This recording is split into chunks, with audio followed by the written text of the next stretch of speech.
আমার শ্রদ্ধাভাজন চাচা এবং মার্ক শিক্ষা পরিবার এর পরিচালনা পর্ষদের সম্মানিত সভাপতি জনাব নুরুল ইসলাম নুরু চাচা।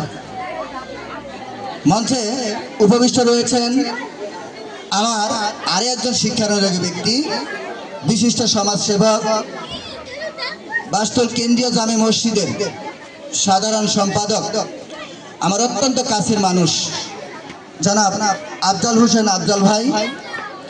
মঞ্চে উপবিষ্ট রয়েছেন ৭১-এর বীর সৈনিক, যাদের অবদানে আজকে আমরা বাংলায় কথা বলতে পারতেছি, নিজের স্বাধীনতা প্রকাশ করতে পারতেছি।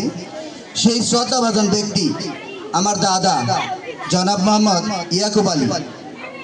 মঞ্চে উপবিষ্ট রয়েছেন আমাদের এই প্রতিষ্ঠান সূচনা লগ্ন থেকে এই পর্যন্ত যেই সমস্ত ছাত্রছাত্রী, কৃতি ছাত্রছাত্রী বিভিন্ন ইউনিভার্সিটি লেভেলে ভালো অবস্থানে ভর্তিরত অবস্থায় আছেন, তাদের অভিভাবক, অভিভাবিকা এবং আমাদের এই প্রতিষ্ঠানের বর্তমান শিক্ষারত অবস্থায় আছেন যারা, যেই ছাত্রছাত্রী, তাদের অভিভাবক, অভিভাবিকা, আমার এই প্রতিষ্ঠান এর সকল শিক্ষক শিক্ষিকা বৃন্দ, সকলের প্রতি রইল আমার সালাম।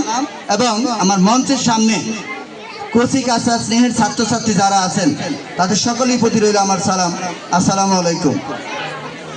আপনাদের সামনে এই পর্যন্ত অনেক কথা অভিভাবক মণ্ডলী, পরিচালক মণ্ডলী, শিক্ষক মণ্ডলী, অতিথিবৃন্দ কথা বলেছেন, অনেক জ্ঞানগর্ভমূলক, দিক নির্দেশনামূলক কথা বলেছেন। তো তারপরে আমি দু চারটি কথা আপনাদের সামনে বলবো। যে আজকে যে মূল বিষয়, সে বিষয়টা হচ্ছে 2025 সালে যে আপনারা বার্ষিক পরীক্ষা দিয়েছেন, সেই বার্ষিক পরীক্ষার ফলাফল ঘোষণা। দীর্ঘ 1 বছর আপনারা পড়ালেখা করেছেন, সেই ফলাফল আপনাদের সেই ফলাফল কিছুক্ষণের মধ্যেই প্রকাশিত হবে। তো আমি অভিভাবক হিসেবে যাদের অভিভাবক ছাত্রছাত্রীদের সাথে এসেছেন, তাদের প্রতি বিনীতভাবে অনুরোধ করব। এর আগেও কথাগুলো বলেছেন আমাদের আজকের এই অতিথিবৃন্দ, যে এই রেজাল্ট বা ফলাফল ঘোষণা করার পরেই কারো কারো বাচ্চা দেখবেন ভালো রেজাল্ট করছে, 10-এর থেকে 1-এ আসছে, সে খুব খুশি, আনন্দিত। আমি বলবো না, এমন আনন্দ করবেন না যেই আনন্দটা আরেকজনের জন্য কষ্টের হয়। আপনি আনন্দ করবেন আপনার জায়গা থেকে, আপনার লিমিটেশনের মধ্যেই আপনি করবেন, আরেকজন বাচ্চা যেন মনে কষ্ট না পায়।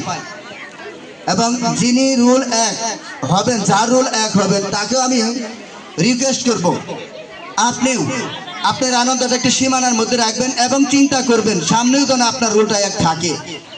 সেটা কিভাবে রাখা যায় ওইটা নিয়ে ভাববেন।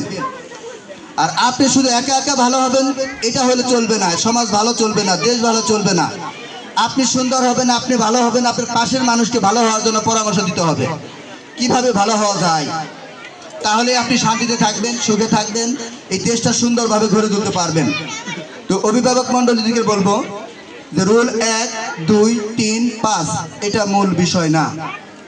আপনাকে চিন্তা করতে হবে আপনার বাচ্চা কতটুকু সুন্দর মনের মানুষ হিসেবে গঠিত হয়েছে, কতটুকু নৈতিক চরিত্র গঠন করেছে, এইটাকে আপনাকে দেখতে হবে। এই নৈতিকতার ভিত্তিতেই আপনার বাচ্চাকে মূল্যায়ন করতে হবে। শুধু গদ বাঁধা কিছু বইয়ের পড়ার পরে সে ফার্স্ট হয়েছে, এইটাকে আপনি সর্বোচ্চ লেভেলে পৌঁছে নেবেন, এটাতে আপনি একজন ভালো মানুষ হিসাবে নিজেকে গড়ে তুলতে পারবেন না। তা আমি অনুরোধ করব, আপনারা এই বাচ্চাদেরকে বিভিন্নভাবে উৎসাহিত করবেন যেন সামনে ওরা আরও ভালো করে এবং ভালো ভালো জায়গায় ওরা চান্স পায়, এই দেশটাকে সুন্দরভাবে গড়ার জন্য তারা কাজ করতে পারে। আর আগামী বছর আমাদের যে প্রত্যাশাগুলা, আগামী বছর আমাদের যে টার্গেটগুলো অলরেডি আমাদের স্যারেরা বলে দিয়েছেন, এই হিসাবে আপনারাও আমাদেরকে সহযোগিতা করবেন। আমরা এই প্রতিষ্ঠানটিকে অনেক সামনে নিয়ে যাওয়ার জন্য সুন্দর একটা পরিবেশ চাচ্ছি, সেই পরিবেশটা এখনো আমরা পাচ্ছি না।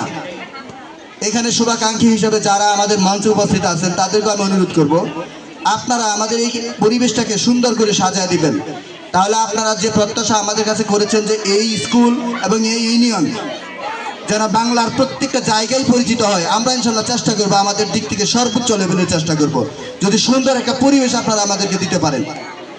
আমার এইখান থেকে কিছু স্টুডেন্ট বের হয়ে যাওয়ার পরে চুল এবং অন্যান্য বিষয় আদি দেখে ড্রেস আপ, গেট আপ, চাল চলন সমস্ত বিষয় নিয়ে আমরা কাজ করি, পরিশ্রম করি, কিন্তু এইখান থেকে বের হওয়ার পরেই পাশের প্রতিষ্ঠান ভর্তি হওয়ার পরে তার অবস্থানটা সেই মতো থাকে না, তার মাথার চুল এলোমেলো, হ্যাঁ সবাই কাজী নজরুল সাজে।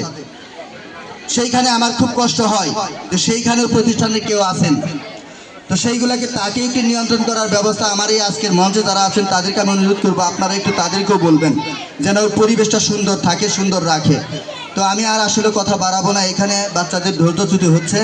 তো আপনারা যারা এখানে আজকে রেজাল্ট বা ফলাফল ভালো করছেন তাদের প্রতি ভালোবাসা, এবং যারা খারাপ করছেন তাদের প্রতি উৎসাহমূলক কথা বলে সামনে যেন আপনারা ভালো হতে পারেন, ভালো ফলাফল করতে পারেন, এই প্রত্যাশায় এই প্রতিষ্ঠানের সর্বাঙ্গীন মঙ্গল কামনা করে আমি আমার কথা শেষ করছি। আসসালামু আলাইকুম।